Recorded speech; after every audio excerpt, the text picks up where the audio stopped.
యేసయ్య పరిశుద్ధ నామమునకు మహిమ కలుగును గాక. యేసయ్య నామములో మీ అందరికీ నా వందనాలు. యేసుక్రీస్తు ప్రభు మహాకృపను బట్టి మరొక మంగళవారం దినం శ్రీలముగా అనేకుల నిమిత్తం విజ్ఞాపన చేయుటకు, నశించిపోయే ఆత్మల పట్ల భారము కలిగి దేశక్షేమం కొరకు విజ్ఞాపన చేయడానికి యేసుక్రీస్తు ప్రభు మనకిచ్చిన గొప్ప అవకాశం. ఈ దినమున మనం ధ్యానించేటువంటి వాక్య భాగము ఆదికాండము 34వ అధ్యాయము. మొదటి నుండి గమనించినట్లయితే, లేయా యాకోబునకు కనిన కుమార్తె అయిన దీనా ఆ దేశపు కుమార్తెలను చూడవలెను. ఆ దేశము నేలిన హివ్వీడైన హామోరు కుమారుడగు షెకెము ఆమెను చూచి ఆమెను పట్టుకొని ఆమెతో శయనించి ఆమెను అవమానపరిచెను. అతని మనసు యాకోబు కుమార్తె అయిన దీనా మీదనే ఉండెను. అతడు ఆ చిన్నదాన్ని ప్రేమించి ఆమెతో ప్రీతిగా మాట్లాడి, ఈ చిన్నదానిని నాకు పెళ్లి చేయమని తన తండ్రి అయిన హామోరును అడిగాను. తన కుమార్తెను అతడు చెరిపెనని యాకోబు విని, తన కుమారులు పశువులతో పొలములో ఉండినందున వారు వచ్చే వరకు ఊరకుండెను. మహాపరిశుద్ధుడైన తండ్రి, ప్రేమంటే యేసయ్య, వాక్య భాగం ద్వారా మాతో మాట్లాడండి. వాక్యంలో ఉన్న సత్యములను గ్రహించినట్లుగా నీ కృపను మాకు అనుగ్రహించండి. వినువారును గ్రహించుటకు సహాయం చేయండి. యేసు నామమున అడుగుచున్నాం తండ్రి, ఆమేన్. ఈ దినమున మనము యాకోబు కుమార్తె అయినటువంటి దీనా గురించి మనం ధ్యానిస్తున్నాం. లేయా యాకోబునకు కనిన కుమార్తె దీనా. యాకోబునకు 6 కుమారుల తర్వాత 7వ సంతానముగా తన ఏకైక కుమార్తె దీనా. చాలా చక్కనిది, చాలా రూపసి.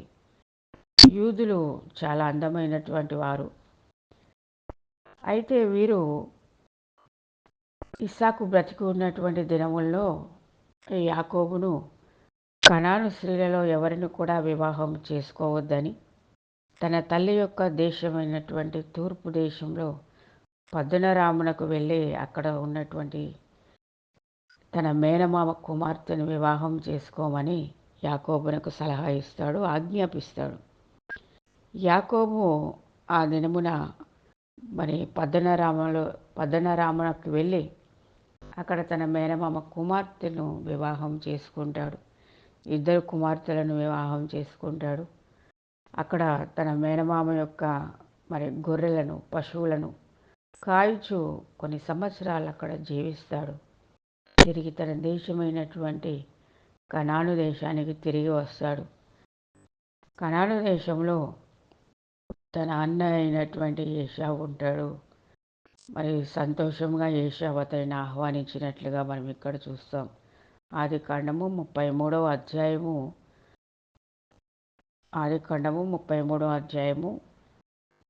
16వ వచనం నుంచి గమనించినట్లయితే ఆ విషయాలు మనము చూడగలము. ఆ దినమున ఏశావు తన త్రోవను షేయీరుకు తిరిగిపోయాను. అప్పుడు యాకోబు సుక్కోతుకు ప్రయాణమైపోయి తనకొక ఇల్లు కట్టించుకొని తన పశువులకు పాకలు వేయించాను. అందుచేత ఆ చోటికి సుక్కోత్ అని పేరు పెట్టబడెను. యాకోబు తన అన్న అయినటువంటి ఏశావు యొద్దకు తిరిగి వచ్చినప్పుడు కనాను దేశంలో సుక్కోతు అనేటువంటి ప్రాంతానికి అక్కడికి వస్తాడు. వచ్చి హామోరు కుమారుల యొద్ద కొంత భూభాగాన్ని కొనుక్కొని తాను అక్కడ జీవించడానికి పశువులకు, తన భార్యలకు, తన దాసదాసీలకు కొన్ని పాకలు వేసి అక్కడ జీవించడానికి ఏర్పాటు చేసుకుంటాడు. ఆ ప్రాంతానికి సుక్కోతు అని పేరు పెడతాడు. సుక్కోతు అనగా పాకలు అని అర్థము.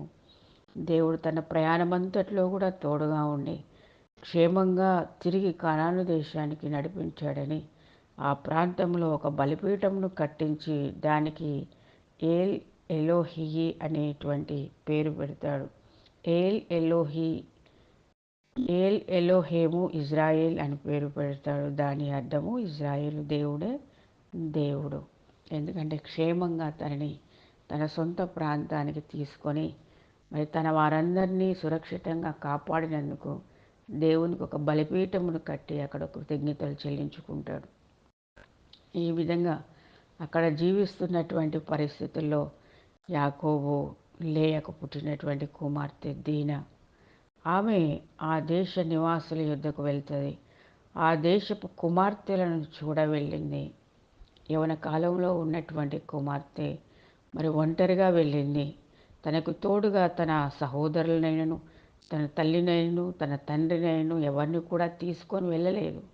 ఒంటరిగా వెళ్ళింది. ఇక్కడ మనం గమనించేది ఏంటంటే, ఒంటరితనం అనేది హానికరము.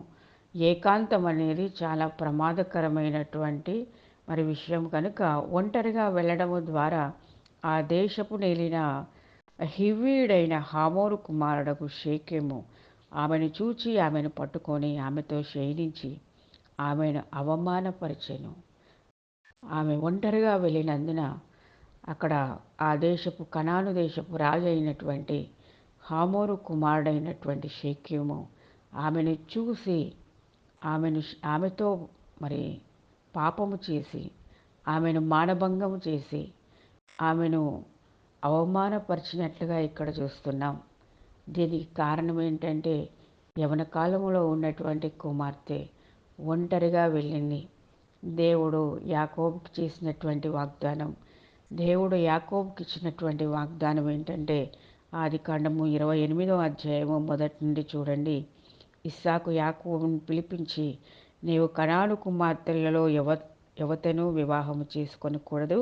నీవు లేచి పద్దనరాములో ఉన్న నీ తల్లికి తండ్రి అయిన బెతూయేలు ఇంటికి వెళ్ళి అక్కడ నీ తల్లి సహోదరుడు లాబాను కుమార్తెలలో ఒకదానిని వివాహము చేసుకోమని అతనికి ఆజ్ఞాపించి, సర్వశక్తి గల దేవుడు నిన్ను ఆశీర్వదించి నీవు అనేక జనములగునట్లు నీకు సంతానాభివృద్ధి కలగజేసి నిన్ను విస్తరింపజేసి నీవు పరవాసి అయిన దేశము అనగా దేవుడు అబ్రహామునకు ఇచ్చిన దేశమును నీవు స్వాస్థ్యముగా చేసుకొన్నట్లు ఆయన నీకు అనగా నీతో కూడా నీ సంతానమునకును అబ్రహామునకు అనుగ్రహించిన ఆశీర్వాదమును దయచేయునుగాక అని అతన్ని దీవించాడు. అబ్రహామునకు ఇచ్చినటువంటి దేశాన్ని నీకును నీ సంతానానికి ఇస్తానని మరి దేవుడు చేసిన వాగ్దానాన్ని మరి అక్కడ ఇస్సాకు యాకోబుతో చెప్తున్నాడు.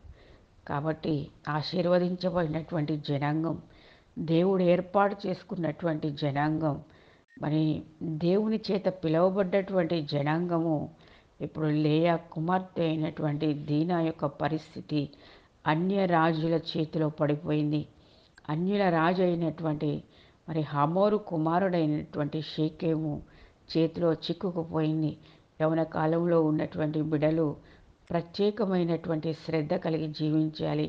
యవన కాలంలో ఉన్నటువంటి బిడ్డలకి తల్లిదండ్రులు అనుక్షణము అనుదినము మరి ఎన్నో సలహాలు వారి నిమిత్తము మరి ఎన్నో హెచ్చరికలు ఇవ్వవలసి ఉంది. ఒంటరిగా ఎక్కడికి వెళ్ళకూడదని, మరి ఏకాంత ప్రదేశాలకు వెళ్ళకూడదని. మరి ఈ దినముల్లో జరిగేటువంటి సంఘటనలు చూసినట్లయితే ఎంతో భయంకరమైన దినములు, దుర్దినములు, లోకమంతా పాడైపోయింది, మరి స్త్రీలకు రక్షణ లేదు అని అనుకుంటున్నాం. కానీ ఏకాంతం అనేది ఈ దినముల్లోనే కాదు, ఏ రోజుల్లో అయినా కానీ ప్రమాదకరమని మనం ఇక్కడ దీనాను చూసినప్పుడు మనం గ్రహించాలి. దీనా విషయంలో మరి షెకెము చేసినటువంటి అవమానకరమైనటువంటి కార్యము ఆమెను పట్టుకొని ఆమెతో శయనించి ఆమెను అవమానపరిచాడు. అవమానపరిచిన తర్వాత ఆమెను నేను ఇష్టపడ్డాను, ఆమెను నాకు ఇచ్చి వివాహము చేయమని షెకెము తన తండ్రి అయినటువంటి హమోరుతో చెప్తున్నాడు. మరి తనని అవమానపరచకముందే పెద్దలతో మాట్లాడి ఆ కుమార్తెను నేను ఇష్టపడ్డాను, ఆ కుమార్తెనిచ్చి నాకు వివాహం చేయండి, మరి వారి యొక్క తల్లిదండ్రుల యొద్దకు వెళ్ళి మాట్లాడండి అని అక్కడ చెప్పలేదు. చూడండి, ముందు చెరిపేస్తే, ముందు పాడు చేస్తే, ముందు ఆమెను అనుభవించినట్లయితే ఎట్లయినా ఆమెనిచ్చి వివాహం చేస్తారని అనుకున్నాడేమో షేకెం. చూడండి, ఈ దినముల్లో కూడా పరిస్థితులు ఏంటంటే ఏకాంతంగా వెళ్తారు, ఏకాంతంగా సంచరిస్తారు, మరి ఒంటరిగా వెళ్తారు పురుషులతో, తన స్నేహితులతో, తన మరి బంధువులతో మరి ఏకాంతంగా గడిపి అన్నీ జరిగిపోయిన తర్వాత నీకు నాకు ఏమి సంబంధం లేదు, నేను నిన్ను ప్రేమించట్లేదు అన్నప్పుడు వాళ్ళ మీద యాసిడ్ పోయడము, వాళ్ళని చంపేయడము, వాళ్ళని పొడి చేయడము, వాళ్ళకి హాని చేయడము, ఈ విధమైనటువంటి పరిస్థితులను మనం చూస్తున్నాం. కాబట్టి ప్రియమైనటువంటి యవనస్తులారా, మీ ప్రవర్తనను జాగ్రత్తగా కాపాడుకోండి. మరి పాపమునకు మనం అవకాశం ఇవ్వకూడదు. మరి ఏకాంత ప్రదేశాలలో సంచరించడానికి మనం ఇష్టపడకూడదు. దీనా చేసినటువంటి పని ఏంటంటే ఆ దేశం యొక్క కుమార్తెలను చూడ వెళ్ళింది. ఆ స్త్రీలతో సహవాసం చేయడానికి వెళ్ళింది. ఆ స్త్రీలతో సాంగత్యం చేయడానికి వెళ్ళింది. వారితో స్నేహం చేయడానికి వెళ్ళింది కానీ ఒంటరిగా వెళ్ళినట్లుగా మనం ఇక్కడ చూస్తున్నాం. ఆమె చేసినటువంటి ఆ పనికిమాలినటువంటి పని ద్వారా తన కుటుంబం యొక్క పేరు ప్రతిష్టలు ఏ విధంగా వారికి అవమానం కలిగిందో మనం ఇక్కడ గమనించగలం. అక్కడ యాకోబు కుమారులు పొలంలో ఉన్నప్పుడు, పశువులతో ఉన్నప్పుడు యాకోబుకి ఈ విషయం తెలిసింది. తన కుమారులు పొలంలో ఉన్నారు. తన కుమారులు వచ్చేంత వరకు కూడా అతను ఓపిక పట్టినట్టుగా మనం ఇక్కడ చూస్తున్నాం. వారి దగ్గర ఇజ్రాయేలీలలో జరిగినటువంటి అవమానమును వారు తట్టుకోలేకపోయారు. ఇజ్రాయేలు జనములలో అవమానకరమైన కార్యం చేసెను. అది చేయరాని పని గనుక ఆ మనుషులు సంతాపం పొందిరి. వారికి మిగుల కోపం వచ్చింది. అన్నలకు కోపం వచ్చింది. తన సహోదరి చేసినటువంటి పనిని చూడండి. ఇక్కడ మనం గమనించినట్లయితే ఇజ్రాయేళ్ల యొద్దకు వచ్చి లేదా యాకోబు నివసిస్తున్నటువంటి ప్రాంతానికి వచ్చి వారేమి తప్పిదం చేయలేదు. కానీ ఈ కుమార్తెనే వారి యొక్క ప్రాంతానికి వెళ్ళింది. అక్కడికి ఒంటరిగా వెళ్ళింది. అక్కడ జరిగినటువంటి సంఘటన అది. కానీ మరి అది ఆ సంఘటనను బట్టి ఆ కుమార్తెను వారు పట్టుకొని ఆమెను చెరిపివేసి ఆమెను బంధించి వారి యొద్ద ఉంచుకొని ఆ కుమార్తెను మాకిచ్చి వివాహం చేయమని అడగడానికి వారు వచ్చారు. తన అన్నలకు మిగుల కోపం పుట్టించింది. తన ప్రవర్తన ద్వారా తన యొక్క మరి ఇష్టానుసారమైనటువంటి జీవితము ద్వారా నిర్లక్ష్యత ద్వారా మరి తన అన్నలకు కోపం పుట్టించింది. తన తండ్రికి దుఃఖాన్ని కలగజేసింది. అదే సొలొమోను మహారాజు ఏమని చెప్తున్నాడంటే సామెతల గ్రంథము 10వ అధ్యాయము 1వ వచనంలో జ్ఞానము గల కుమారుడు తండ్రిని సంతోషపరచును, బుద్ధి లేని కుమారుడు తన తల్లిని దుఃఖపరచును. ఇప్పుడు దీనా చేసిన పని ఏం పని? బుద్ధి లేని పని చేసింది. జ్ఞానం లేని పని చేసింది. తన తల్లిదండ్రుల యొక్క పేరు ప్రతిష్టలేంటి, తన యొక్క దేవుడెవరు, తన దేవుడిచ్చినటువంటి ఆజ్ఞలేంటి, తన దేవుడిచ్చినటువంటి ధర్మశాస్త్రం ఏంటి, వారు అనుసరించాల్సినటువంటి విధానం ఏంటి? యాకోబు సుక్కోతులో ఒక బలిపీఠాన్ని కట్టి ఇజ్రాయేల్ దేవుడే దేవుడు అని బలిపీఠాన్ని కట్టి అక్కడ దేవుని ఆరాధిస్తున్నటువంటి వారు, ప్రత్యేకింపబడినటువంటి జనాంగం, వారు ఆ విధంగా ఉంటున్నటువంటి దినముల్లో తన కుమార్తె చేసినటువంటి పనిని బట్టి తన అన్నలకు కోపం వచ్చింది. అప్పుడు హామోరు 34వ అధ్యాయము 8వ వచనంలో అప్పుడు హామోరు వారితో, షేకెమను నా కుమారుని మనసు మీ మీ కుమార్తెతోనే ఉన్నది. దయచేసి ఆమెను అతనికిచ్చి పెళ్లి చేయుడి.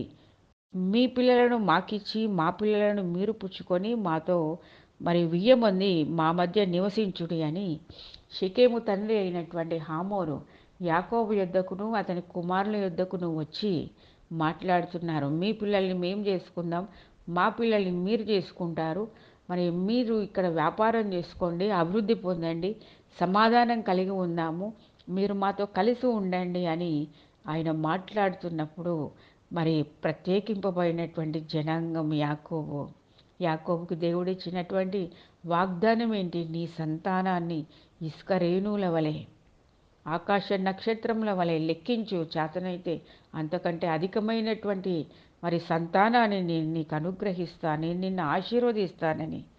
కానీ ఈ దీనా చేసినటువంటి పనిని బట్టి వారి మధ్యలో తల ఎత్తుకోలేకపోయారు, అవమానించబడ్డారు.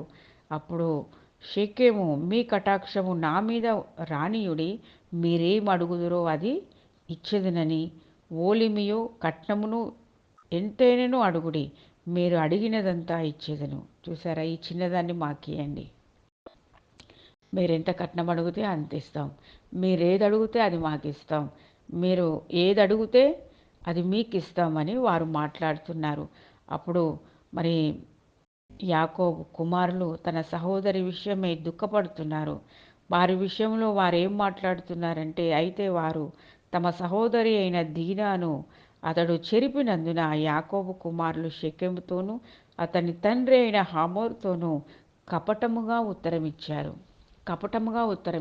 తన సహోదరి విషయంలో జరిగినటువంటి అవమానము, తన సహోదరిని చెరిపినటువంటి సంగతి, అవన్నీ వారి మనసులో ఉంచుకొని కపటముగా వారు ఏమని ఉత్తరమిచ్చారంటే, సున్నతి చేసుకొనని వారికి మా సహోదరిని ఇయ్యలేం, అది మాకు అవమానకరము. మీలో ప్రతి పురుషుడు సున్నతి పొందవలెనని వారికి తెలియజేశారు. మీకు మాకు సాంగత్యం లేదు. మీ ఆచారాలు వేరు, మా ఆచారాలు వేరు. మా సాంప్రదాయాలు వేరు, మీ సాంప్రదాయాలు వేరు. మేము ఆరాధించేటువంటి దేవుడు మాకు ఆజ్ఞాపించిన ప్రకారం మరి సున్నతి అనేది చాలా ప్రాముఖ్యమైనది. మీరు సున్నతి లేదు కనుక మేము ఈ కార్యం చేయలేము, మేము ఈ కార్యం చేయలేము, మేము ఈ కార్యం చేయలేమని దీనా యొక్క సహోదరులు యాకోబు చెబుతున్నాడు. మరి ఇస్సాకు రెబెకాను వివాహం చేసుకున్నప్పుడు ఎలియాజరు మరి అబ్రహాం యొక్క పెద్ద దాసుడు వెళ్ళినప్పుడు రెబెకాను తీసుకొని వచ్చేటప్పుడు బెతూయేలుతో మాట్లాడుతున్నాడు. మీరు ఈ కుమార్తెను పంపించడం మీకు ఇష్టమేనా అన్నప్పుడు వారు ఏమన్నారంటే, మరి ఎలియాజరు ఏమన్నాడంటే, ఇది యెహోవా వలన జరిగిన కార్యం, మేము అవునని కానీ కాదని కానీ చెప్పజాలము. చూడండి, ఇది యెహోవా వలన కలిగిన కార్యం. ఇక్కడైతే యాకోబు కుమారులు ఏమంటున్నారంటే, ఈ కార్యం మేము చేయలేము, మీకు మాకు సాంగత్యం లేదు, మీ పద్ధతులు వేరు, మా పద్ధతులు వేరు. మేము సున్నతి చేసుకుంటాం, మరి మీరు సున్నతి చేసుకోరు, కాబట్టి మేము ఇయ్యలేము అన్నప్పుడు వారు సున్నతి చేసుకోవడానికి కూడా అంగీకరించారు. ఎందుకంటే యాకోబు కుమార్తెను వారు ఇష్టపడ్డారు కనుక సున్నతి చేసుకోవడానికి ఇష్టపడ్డారు. చూడండి, క్రీస్తునందు ప్రియమైనటువంటి దేవుని బిడ్డలారా, ఈ రోజుల్లో పెళ్లి సంబంధాలు, పెళ్లి చేసుకునే వరకు ప్రేమించి అన్యజనులు మరి ప్రేమించి పెళ్లి చేసుకునే ముందు నువ్వు ప్రార్థనకు వెళ్ళొచ్చు, నువ్వు వాక్యం చదువుకోవచ్చు, నువ్వు మందిరానికి వెళ్ళొచ్చు అని హామీలు ఇస్తారు. కానీ వివాహం అయిన తర్వాత మాత్రం ఎక్కడికి వెళ్ళడానికి వీల్లేదు. ఇంట్లో ఉండి చేతనైతే ప్రార్థన చేసుకో, చేతనైతే దేవుని సన్నిధిలో వాక్యం చదువుకో, కానీ బయటికి ఎక్కడికి కూడా వెళ్ళడానికి వీల్లేదని ఆజ్ఞాపిస్తారు. వారి యొక్క హామీలన్నీ వ్యర్థమైపోతాయి. కాబట్టి అన్యులతో మనకు సాంగత్యం లేదు. చీకటికి వెలుగుకి ఏమి సంబంధం? కాబట్టి రక్షణ పొందినటువంటి బిడ్డలను, దేవుణ్ణి ఎరిగినటువంటి వారిని, దేవుని చేత మరి ఏర్పాటు చేయబడినటువంటి బిడ్డలను, రక్షణ పొందిన వారినే మనము మన పిల్లలను వారికి ఇచ్చే వివాహం చేయవలసిన అవసరం ఉందని ఇక్కడ మనం గమనించాలి. వారు సున్నతి చేసుకోవడానికి కూడా ఇష్టపడ్డారు. వారందరూ కూడా సున్నతి చేసుకుంటున్నారు. సున్నతి చేసుకున్న తర్వాత యాకోబు కుమారులైనటువంటి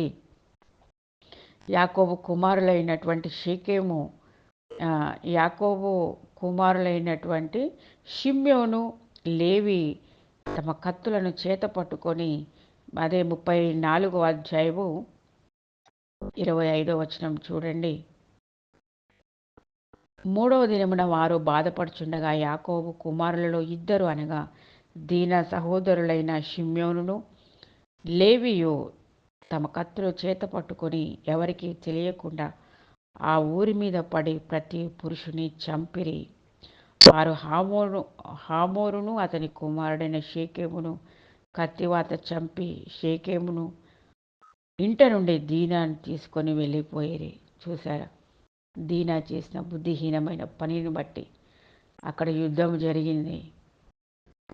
యాకోబు కుమారులైనటువంటి షిమ్యోను, లేవి కత్తులు పట్టుకొని ఆ దేశంలో ఉన్నటువంటి వారు పురుషులందరినీ చంపేశారు. రక్తపాతం జరిగింది. ఆ రాజు అయినటువంటి హివ్వీయుడైన హామోరును తన కుమారుడైన షేకెమును చంపి వారి వద్ద ఉన్నటువంటి దీనాను తీసుకొని వచ్చేశారు. అవమానకరమైనటువంటి కార్యం, తన కుమార్తెను మరి వారి వద్ద ఉంచడం.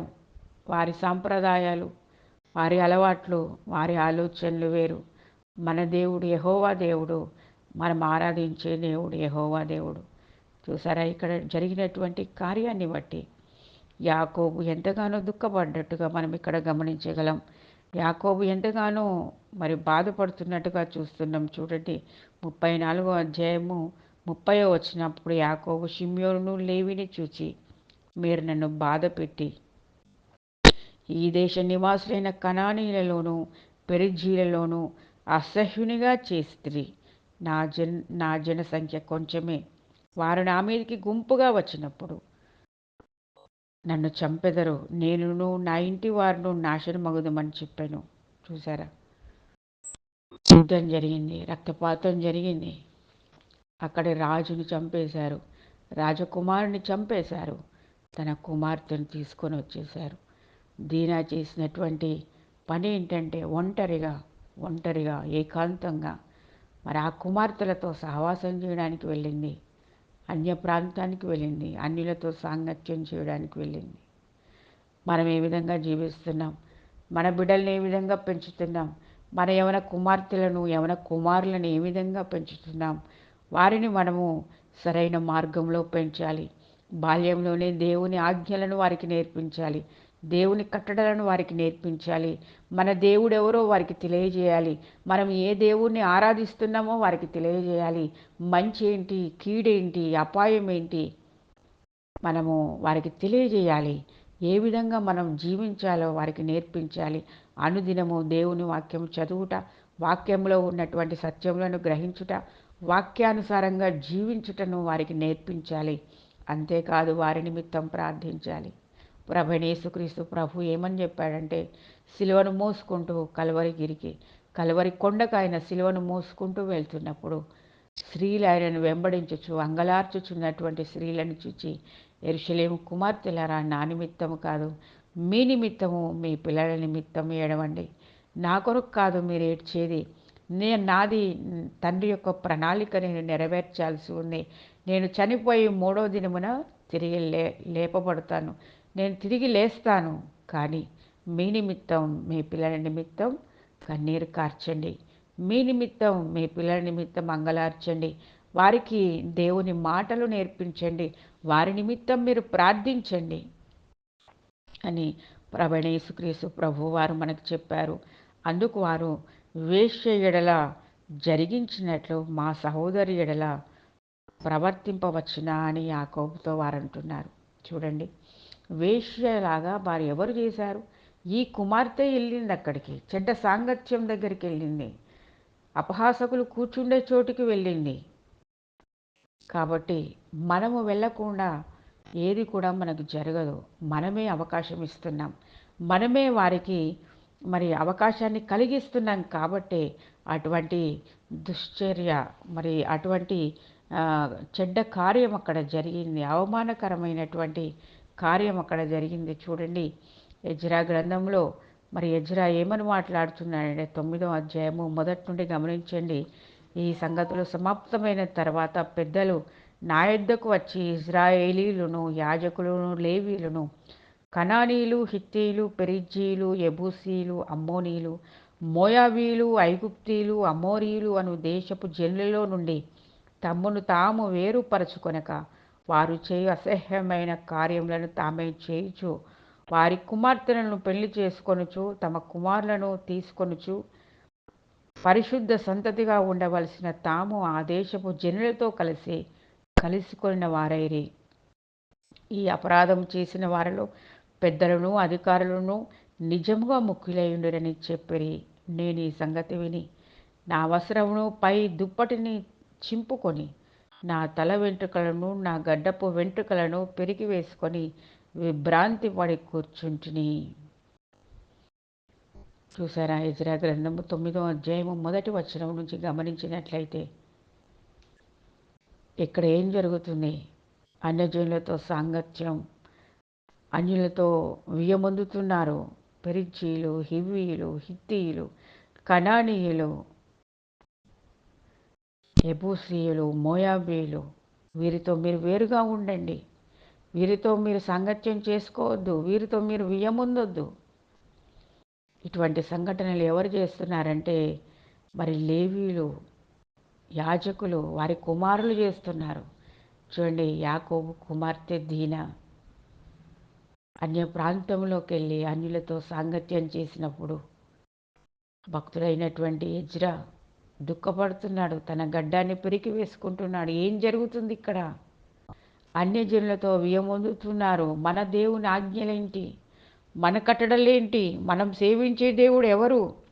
మన పద్ధతులు ఏంటి అని గ్రహించక ఇష్టానుసారంగా తినుచు త్రాగుచు అన్యుల చేత అన్య స్త్రీలతో వివాహమును చేసుకుంటూ అన్య ప్రాంతాలలో మరి సంతోషంగా గడుపుతూ ఆ విధంగా జీవిస్తున్నటువంటి వారి విషయంలో మరి జరిగినటువంటి కార్యాలను బట్టి ఎజ్రా మరి దుఃఖముకుడై విభ్రాంతి నొంది మరి అక్కడ కూర్చున్నట్టుగా దేవుని సన్నిధిలో విలపిస్తున్నట్టుగా దేవుని సన్నిధిలో మరి అంగలారుస్తున్నట్లుగా తన బట్టలు చింపేసుకొని గోనె పట్ట కట్టుకొని ఉపవాసం ఉండి అంగలారుస్తున్నాడు. ప్రభువా, ఇటువంటి వారిని రక్షించండి.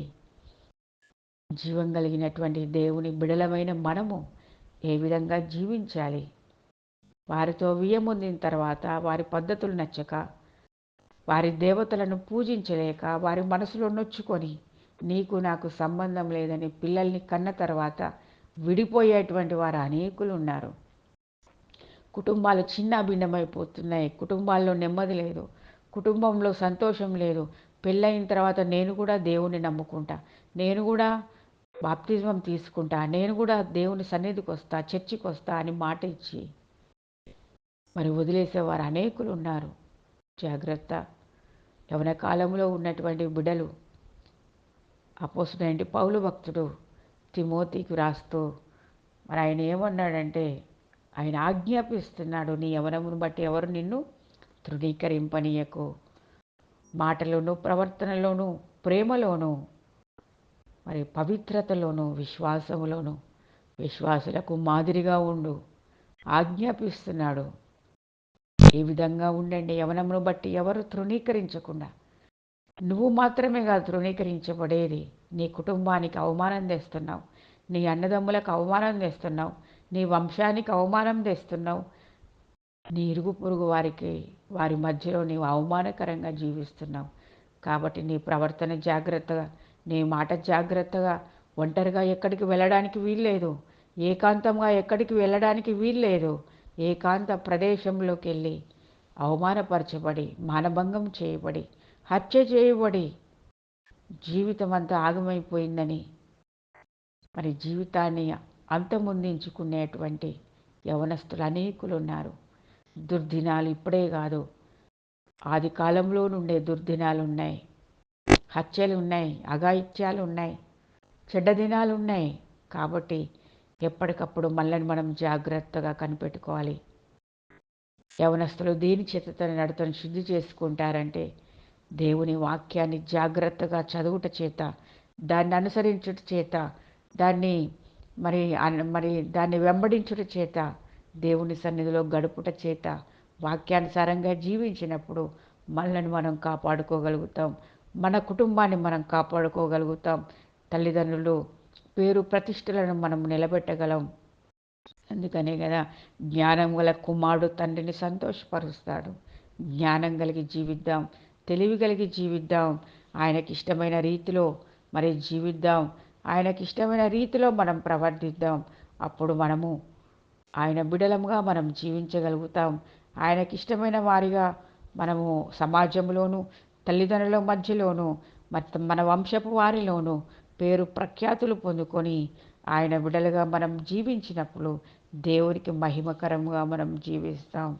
అందుకనే ఇర్మియా ప్రవక్త మరి ఆయన ఏమని రాస్తున్నాడంటే 9వ అధ్యాయము 20వ వచనం చూడండి.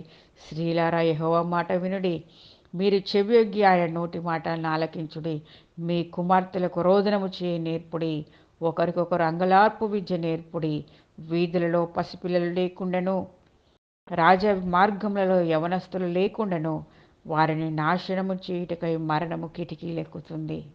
చూసారా, ఎక్కడ చూసిన మరణం, ఎక్కడ చూసినట్టు మరణం కిటికీలెక్కుతుంది. యవనస్తులు రాజమార్గంలో తిరగకుండా వారు ఆగమైపోతున్నారు. ఎందుకంటే దేవుని భయం లేక, దేవుని భక్తి లేక, దేవుని సన్నిధిలో మరి ప్రార్థన అనుభవం లేక, దేవుని గురించి అనుభవం లేక. కాబట్టి ఈ దినము నుండి మరి సమర్పించుకుందాం.